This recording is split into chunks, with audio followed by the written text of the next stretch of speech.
fulfillment in Jesus Christ. For that reason, I'd want to dialogue with them, to learn from them, but above all to say that, in my view, these reach their fulfillment in the Christian revelation. Well, I hope they would want to dialogue with you. I know, it's a triumph of hope over experience. What about the problem of evil? What about the fact that there is so much suffering in the world? People say, obviously you'll think naively, and I haven't said it, but people will say things like, where was God in the tsunami? Where was God in the New Orleans hurricane, etc.? I think Christian theologians, in looking at natural disasters, suffering and so forth, have tended to take two approaches. One is to say, let's try and explain this. And that, I think, doesn't really get us very far, because we can't really make sense of these things. Maybe there's just the way things are. But the other approach they have used, I think is much more important, is to say that we need to cope with suffering. That in effect, the real issue is not so much how we make sense of this, but given that people are suffering, what may be said, what may be done to actually make that more bearable. And certainly the Christian view is that of a God who knows suffering at first hand, who's been here before us, who's experienced the worst that the world can throw at in the life and death of Jesus Christ. And I certainly do find that consoling. It also animates me to want to try and do something about those who are suffering at this moment. So it's not simply a question of intellectual reflection, it's about wanting to try and get out there and do something, because I believe that's what God would want me to do. But when you read of tens of thousands of people being killed, drowned, or blown away, whatever it is, and then you read that one child was saved, and the parents are, thank God for saving this one child, doesn't the irony of it strike you? I mean, that God could have saved all those 10,000 people. Why would he save this one child? I mean, I would hope that he would say he didn't save the one child was just lucky. But there are many people whose faith in God, almost unbelievably, I find, is increased when there's a disaster of this kind, rather than being decreased. I mean, can you get your head around that?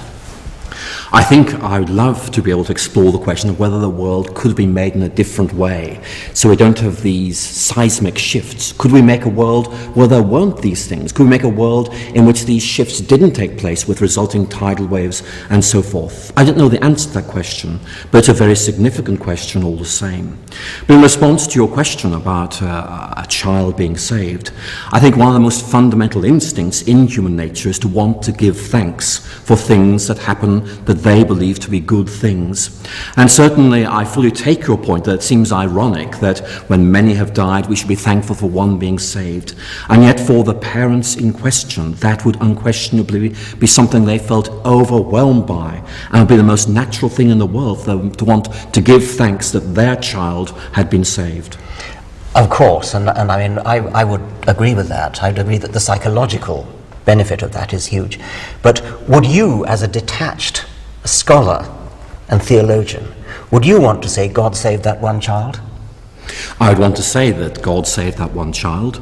I would also want to say that the parents in question were right to give thanks for that. But I would therefore not want to say, I think, that God was in some way responsible for what happened elsewhere. I'd want to say that rather the limitations of the way the world is lead us to the point where this happened in the first place. In other words, that the key question is, could a world be made in which these volcanoes do not erupt, in which there is no shifting of plates, where there are no tidal waves? And that, I think, is not a question about God. I think it's a question about the way things are. I can't help feeling you're painting yourself into a rather awkward corner here, because on the one hand, you're saying, well, these are plate tectonic events, and could one imagine a world that didn't have plates drifting around and therefore the occasional earthquake and tsunami? And perhaps you can't.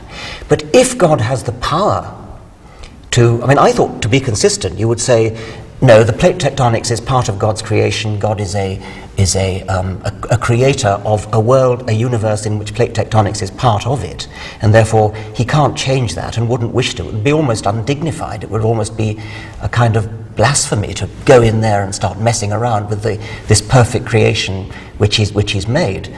But then you suddenly say, well, he saved the one child. I mean, that seems to me to be completely to undermine the rather loftily but consistently reasonable position that you that you've come to about the way the world is